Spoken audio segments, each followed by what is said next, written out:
इत्तफाक़ी गोली लगण सबब एक ॿारड़ी मारिजी वई आहे ऐं हिक निंगरी ज़ख़्मी थी आहे।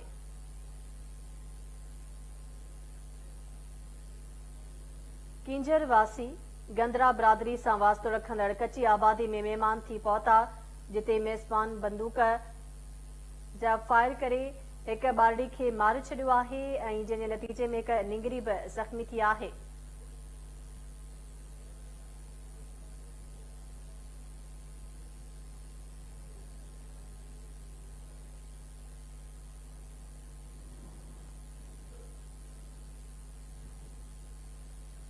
कच्ची आबादी में इत्तफाक़ी गोली छुटण सबब हिक ॿारड़ी मारिजी वई आहे ऐं हिक निंगरी ज़ख़्मी थी आहे। छठे मां अपडेट कयूं पिया। मुबैना इत्तफाक़ी गोली लगण सबब ॿारड़ी मारिजी वई आहे। तफ़सीला राब्तो कयो आहे KTN न्यूज़ रिपोर्टर महबूब रोई सां। जी महबूब, छा अपडेट्स आहिनि? छठे शहर के कच्ची आबादी में ॻोठ गुलशन सोलंकी में अफ़सोसनाक वाक़ियो पेश आयो है, जंहिंमें मेज़बान है अशरफ गंदरो, उनके घर किंजर जे ॻोठ अब्दुल्ला गंदरो जा रहवासी कासिम गंदरो, जो वेझो माइट ॿुधायो वञे तो पंहिंजी फैमिली समेत आयल हो। उनके घर में फायरिंग थी है पुरस्कार नमूने, जंहिंजे नतीजे में 1.5 वरनि जी मासूम संदसि नियाणी है कासिम जी माइला, उहा मथे में गोली लगण सबब मारिजी वई है, फोथी वई है। जॾहिं त उनजी ॿी 7 वरनि जी नियाणी है फाइज़ा, जेके जंगन में गोली लगी है।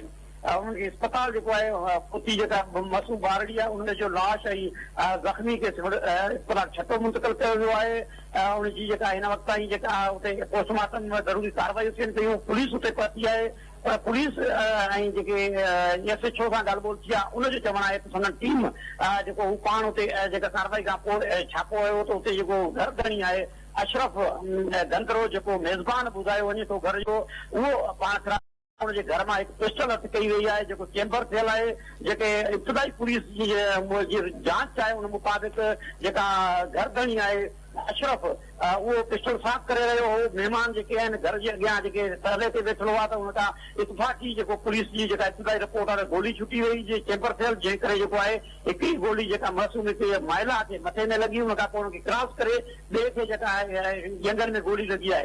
पर ही इब्तदाई पुलिस जेका हकीकतूं ॿुधाए पई, अञा मामले जी जेका आहे जांच थियणी आहे, छाकाणि जो घरधणी जेको आहे मेज़बान अशरफ गंदरो उहो फ़रार थी वियो, उहो पुलिस खे अची न सघियो आहे। ॿुधायो वञे थो त ही जेके पाण में वेझा माइट आहिनि अशरफ ऐं जेका मुतासिर जेका आहे पोतन नियाणी जेका आहे माइला जो जेको वालिद आहे कासिम, उहे पाण में वेझा माइट आहिनि ऐं पाण में उनजूं सगावतियूं बि थियल आहिनि। मामिलो हिन वक़्त ताईं पुरस्कार आहे, पर पुलिस जी इब्तदाई रिपोर्ट मुताबिक मामिलो जेको आहे इत्तफाक़ी वाक़ियो आहे। जी महबूब रोई, अपडेट्स लाइ वांझी वॾी महिरबानी।